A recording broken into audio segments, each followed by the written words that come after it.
the second Scrum. Yeah. Premier, this is an easy sell, obviously, in this room, in this region. Can you sell this to other parts of the province? Well, I think, as I said, as the mayor just said, this is $160 million a year into the provincial economy. It's 2.5% of our GDP.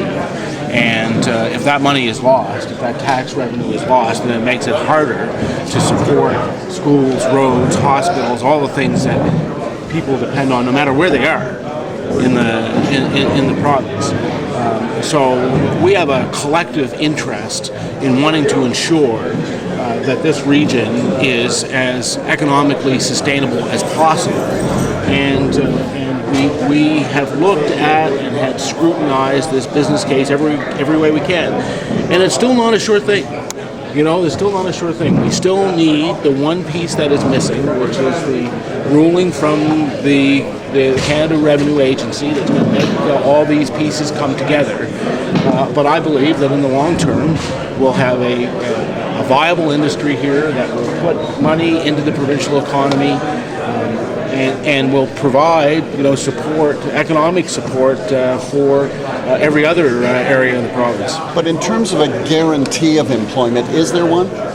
There are no guarantees. They have to operate the PM2. They have to meet certain targets associated with respect to the forgivable loan. So there are those kinds of targets, which includes the operations of the mill.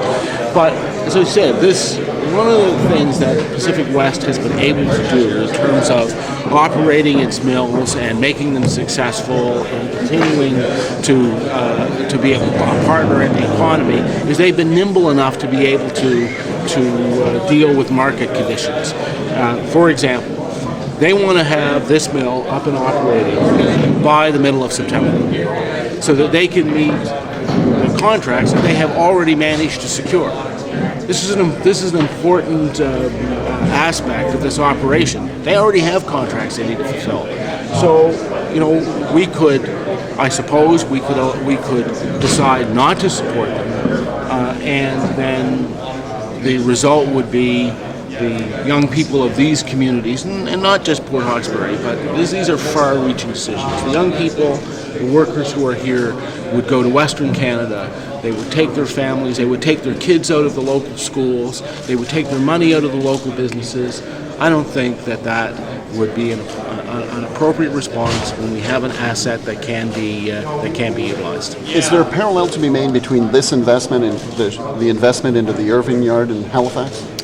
Well, if you look at it on a comparative basis, the investment in Irving will move the provincial GDP by about 3%, maybe a little more than that. This would take about not quite 2.5% of the GDP with it if it were to go. So, obviously would be a huge blow to the economy to see this mill go down for the long term. It's not necessary. It would be a wasted opportunity on behalf of the government, as I've said.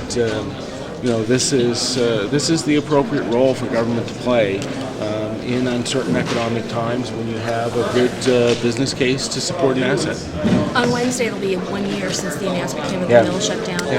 What has the impact been on the province in the past year with this mill not operating? Well, there have been a number of things. Over the last year, the province has had to put money both into maintaining the plant in the hot idle state and put money into the forestry resource sector, both of which have come directly from the taxpayers of Nova Scotia. And one of the things that gets lost here is in the last year, we've paid out a lot of money to support this asset just so that it could get restarted.